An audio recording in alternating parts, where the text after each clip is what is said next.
سلام دوستان و همراهان گرامی، کیایی هستم.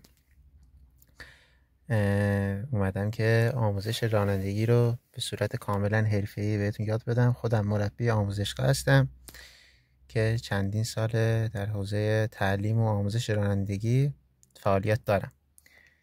ممنون میشم که منو سابسکرایب کنین و داشته باشین منو تا بتونم کلیپ های بیشتری واسهتون بذارم و آموزش های اصولی و حرفه‌ای که تو آموزشگاه یاد میدن و بهتون یاد بدم و کمکی واسهتون شده باشه. خب اولین جلسه‌ای که امروز میخوام واسهتون بذارم آشنایی با ماشین، نحوه حرکت و اینا. فعلا جلسه اول میخوام باهاتون شروع کنم و رفته رفته نکات بیشتری رو بهتون یاد بدم و هر اون چی که تو آموزشگاه‌های رانندگی و مربی‌ها یاد میدن. خب اول اینکه ما بخوایم شروع به حرکت کنیم و یعنی جلسه اولی که هر کسی میره واسه آموزش رانندگی صادرکاته.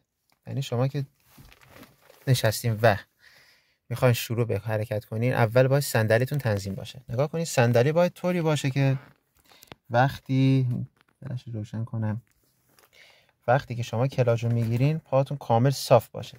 یعنی نه اینکه مثلا بخواد پاتون اذیت باشه یا پاتون به کلاج نرسه. یعنی این ایدئال ترین حالت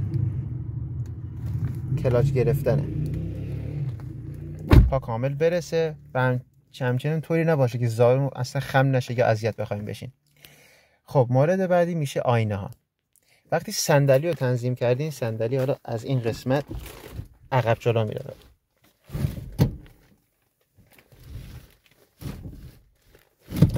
من دوربین گوشی دستم سخت.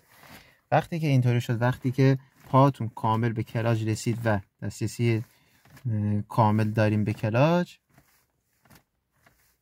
این میشه ایدئال ترین حالت تنظیم صندلی‌ها. خب مورد بعدی میشه آینه. آینه ها نگاه کنیم باید طوری باشه که این دستگیره در شیشه رو بیارم، این دستگیره دری که اینجا هست باید کامل این گوشه سمت راست آینه باشه. به خاطر اینکه شما کامل وقتی دستگیر سمت راست آینه باشه کامل به سمت چپتون مسلطی. یعنی الان مثلا آینه فرض می‌کنید اگه اینجا باشه، نگاه کنید اصلا عقبو شما دید نمی‌بینید. پس جایی که شما تو صندلی نشستین و سرتون برمیگردونین می‌خواید نگاه کنین، آینه باید اینجا باشه، دستگیره در اینجا باشه که شما کل محوطه. این یعنی ایدئال ترین حالت تنظیم آینه است. یعنی همه مربی‌ها و همه جایی که معتبر دارن آموزش میدن همینو میگن. در مورد آینه سمت راست همونه. نگاه کنید وقتی این آینه اینجا بخواد باشه، شما کامل سمت راستتون رو میبینید. یعنی نقطه کور به حداقل میرسه. حالا نمیگم به صفر میرسه، نه، ولی نقطه کور به حداقل. ولی وقتی آینه مثلا فرض کنید این دستگیره در وسط باشه، نگاه کنید شما فقط بدنه ماشینتون رو میبینید و بدنه ماشین به درد نمیخوره. باید طوری باشه که شما سمت راست ماشینتون رو ببینید. یعنی این الان ایدئال ترین حالت تنظیم آینه است. یعنی از صندلی که شما نشستین بدون اینکه بدنتون رو خم و راست کنین، سرتون رو که برمیگردونین، دستگیره در سمت چپ گوشه آینه باشه. این از این طرف و اینم از این طرف. حالا در مورد آینه عقب چطوره؟ آینه عقب طوری باید باشه که کل شیشه عقب رو پوشش بده و نشون بده. مثلا نه اینکه اینطوری بخواد باشه یا نه اینطوری بخواد باشه. یعنی کل عقب رو شما بخواید دید داشته باشین و ببینید. خب آینه ها که گفتم واسهتون.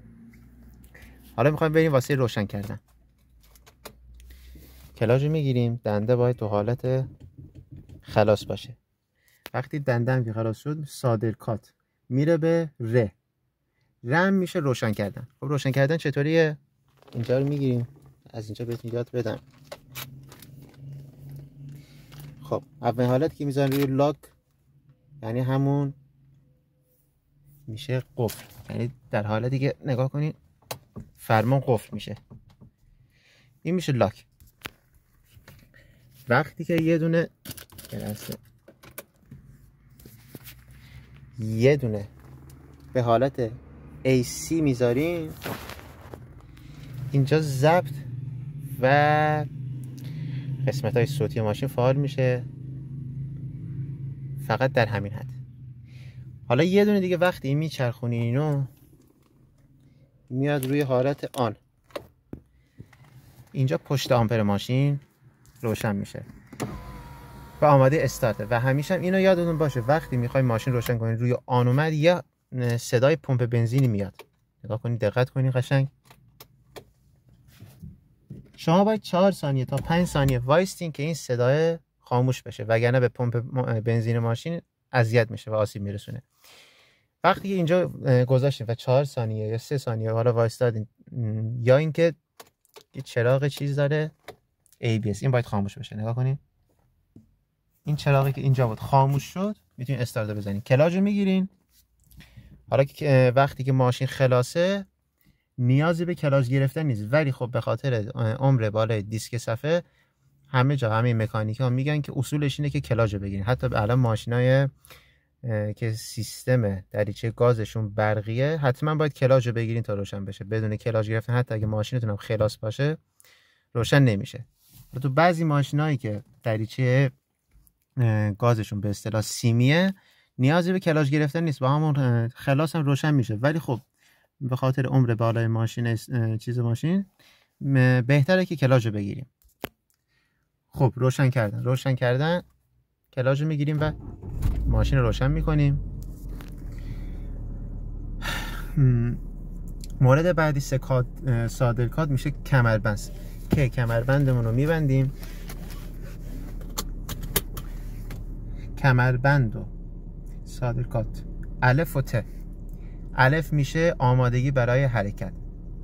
وقتی که چک کردیم همه درسته، پامون به قشنگ به کلاژ میرسه، آینه ها تنظیمه. و یه نکته هم بگم در مورد پشتی باید یه طوری باشه که نگاه کنیم بچه دوستان، دستتون باید مش دستتون اینجای فرمون باشه. یعنی وقتی که مثلا شما دارین دنده رو عوض میکنین قشنگ دستتون برسه، یعنی انقدر مثلا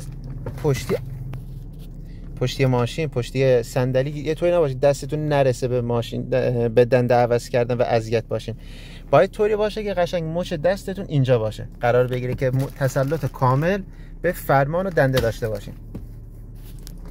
خب این الان نرمال ترین حالت تنظیم کردن پشتی صندلیه.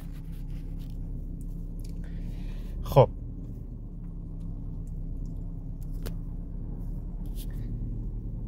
پس پشتی صندلی تنظیم میکنیم، دست تو این حالت قشنگ به فرمون میرسه و مشکلی هم از بابت دنده نداریم، دستمون یعنی کامله و به سیستم صوتی اینا همه چی اوکی. مورد بعدی میشه ترمز دستی. وقتی همه اینا رو که مطمئن شدیم کامله و مرحله به مرحله جلو رفتیم، ترمز دستی رو میخوابونیم، دنده رو میذاریم تو حالت 1. خب این قسمت یه خورده واسه مبتدی‌ها سخته. حالا من از جلسات بعدی سعی میکنم اون ماشینی که واسه آموزش رانندگی و 2 کلاژ است، چون این ماشین 2 کلاژ نیست و شخصیه و مناسب نیست که بخوام حالا کسی رو سوار کنم و بهش یاد بدم. حالا یه نکاتی من امروز بهتون گفتم، یه آشنایی داشته باشین با نحوه تنظیم صندلی، تنظیم آینه و عرضم به حضور شما که تنظیم‌های کلا ماشین رو روشن کردن اینا. و انشالله از جلسات بعدی همراه با کارآموز بهتون آموزش کامل رو میدم که قشنگ تصویری و مرحله و گام به گام یاد بگیریم. و هر مرحله‌ای که بهتون اول ویدیو هم گفتم، آموزشگاه‌های دیگه هر مربی که یاد میده مرحله به مرحله میخوام بهتون یاد بدم، یعنی ایست و حرکت، حالا مراحل بعدی پارک 1 فرمان، 2 فرمان، سربالایی، سرپایینی، همه رو در قالب آموزش با کارآموز بهتون یاد میدم. و حتما پیج منو سابسکرایب کنین که داشته باشین و هر سوالی هم داشتین تو کامنت بهم بگین، هر ایرادی فلانی که من همونو واسهتون با ویدیو آموزش بدم. خب فکر کنم امروز دیگه واسه جلسه اول اینا کافیه. انشالله منو همراهی کنین که روزای آتی بتونم آموزش بیشتر و مفیدتری و کاربردتری واسهتون بذارم.